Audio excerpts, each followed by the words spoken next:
அதாவது உனக்கு புது இருதயம் வந்துருச்சுனாலே உனக்கு புது ஆவி வந்துடும். கை தட்டி அவருக்கு ஸ்பிரிட் ஸ்பிரிட் ஸ்பிரிட்.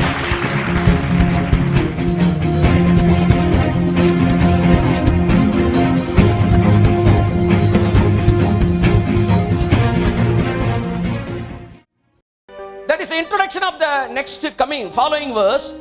இரண்டாவது வர வார்த்தை என்ன சொல்லுங்க? உங்களை சுத்தமாக்குவே நீங்கள் சுத்தமாவீர்கள். அடுத்த வசனம் அத கீவேர்ட். உங்களுக்கு நவமான இருதயத்தை கொடுப்பேன். எதைத்தான் கொடுப்பாராம் சார்? கண்ணை மாத்தணும் சார். நான் ஒருத்தர் சொன்னா சார் காலு தான் சார் தேவையில்லாம போகுது, அதை மாத்தணும் இதை மாத்தணும். அவர் சொன்னாரு இருதயத்தை மாத்திரும் எல்லாம் மாறிடும்னாரு. உனக்கு வேற இருதயத்தை கொடுப்பேன். நவமான இருதயத்தை கொடுத்து உங்கள் உள்ளத்திலே புதிதான ஆவியை கட்டளையிட்டு. இங்க பாருங்க, நவமான இருதயம் எல்லாம் சொல்லுங்க, புதிதான ஆவி. திரும்ப சொல்லுங்களேன், நவமான இருதயம். I will give you a brand new heart and put a new spirit in you. When new heart comes, new spirit also. புது இருதயம் வந்துருச்சுன்னா புது ஆவி வந்துடும். இங்க ஆவின்றது பரிசுத்த ஆவி இல்ல, உங்களோட ஆவி. ஸ்மால் எஸ், கேபிட்டல் எஸ் வந்து ஹோலி ஸ்பிரிட். அடுத்து வராரு அவரு ஸ்மால் எஸ். அதாவது உனக்கு புது இருதயம் வந்துருச்சுனாலே உனக்கு புது ஆவி வந்துடும். கை தட்டி அவருக்கு spirit spirit spirit. We need young energetic spiritful executives அப்படின்னு போடுறாங்க இல்ல, எதுக்கு? வேலைக்கு ஆட்கள் தேவை. ஸ்பிரிட்ஃபுல் அப்படின்னா அம்படி பேர் அந்நிய பாஷையில பேசணுமா? கரபரா கிடையாது, அது கேபிட்டல் எஸ். ஸ்பிரிட்ஃபுல்னா அதாவது என்ன சொல்லுவாங்க, அப்படியே உற்சாகமா இருப்பாங்க பாருங்க, ஸ்பிரிட்டா இருக்காங்க ஆளு. அந்த spirit. when I give you a brand new heart you will have a brand new spirit. அப்படியே உற்சாகம் வந்துருமா? அப்ப உற்சாகம் வரணும்னா, அந்த மாதிரி ஆவியா இருக்கணும்னா என்னதான் மாறணும்? ஹார்ட். அப்ப சிலுவையில நடந்தது என்ன? ஹார்ட். என் மகனே உன் இருதயத்தை எனக்கு தா, அதான் கேட்டாரு. கை தட்டுங்க ஒரு அவருக்கு. மனசு எல்லாம் சொல்லுங்க. அதைத்தான் இன்னைக்கு வேத பாடத்துல வாசித்தீங்க. உங்கள் மனம் புதிதாகிறதுனாலே நீங்கள் மறுரூபமாகுங்கள். மறுரூபம் எப்ப நடக்குது? மனசு எல்லாம் சொல்லுங்க. மனசு எல்லாம் சொல்லுங்க. இருதயம் புதிதானவைகளை தியானிக்கும் போது வாழ்க்கை புதிதானவைகளாய் மாறுகிறது. வாசிங்க அத.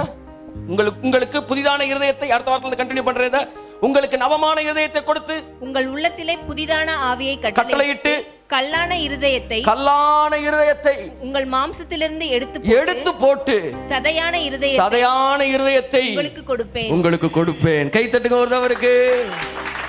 ஹல்லேலூயா.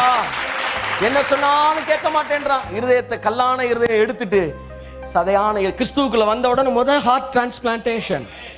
ஆமென். மாட்டிடுறாரு. மாட்டிட்டு அடுத்த வசனம், அடுத்து என்னெல்லாம் நடக்குமா மாட்டினதுக்கு அப்புறம்? வாசிங்க. உங்கள் உள்ளத்திலே என் ஆவியை வைத்து. இதுதான் கேபிட்டல் எஸ். என் ஆவியை வைத்து. கை தட்டுங்க. என் ஆவியை வைத்து. என்ன சொல்லுங்க? என் ஆவியை வைத்து. அடுத்து உங்களை என் கட்டளைகளில் நடக்கவும். நல்லா பாருங்க, கட்டளைகளின்படி நடக்கவும், என் நியாயங்களை கைக்கொள்ளவும், அவைகளின்படி செய்யவும் பண்ணுவேன். நான் பண்ணுவேன், உன்னை நான் செய்ய வைப்பேன். I will move you. கை தட்டி ஒருத்தருக்கு. I will move you. I will move you. I will move you to pray.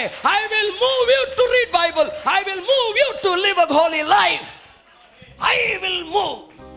புரிஞ்சுக்க. கிறிஸ்தவ வாழ்க்கை என்பது உன்னுடைய சொந்த பலத்தில் நடக்கிற வாழ்க்கை அல்ல. என்றைக்கு இயேசுவை சொந்த ரட்சகராய் ஏற்றுக்கொண்டு இனி நான் அல்ல, no longer I but Jesus Christ ன்னு சொல்றியோ, அப்பவே அவர் வந்து இருதயத்தை எடுத்து வேற இருதயத்தை பொருத்துறாரு. அதுக்கப்புறம் உங்க வீட்டுல பொருத்தப்பட்ட டிவிக்கு ரிமோட் அவர் கையில இருக்கு. ஓடுற சேனலுக்கு பொறுப்பு. கைய தட்டு. உயரோ தாழோ, மரணமோ ஜீவனோ, நீரே எல்லாம்.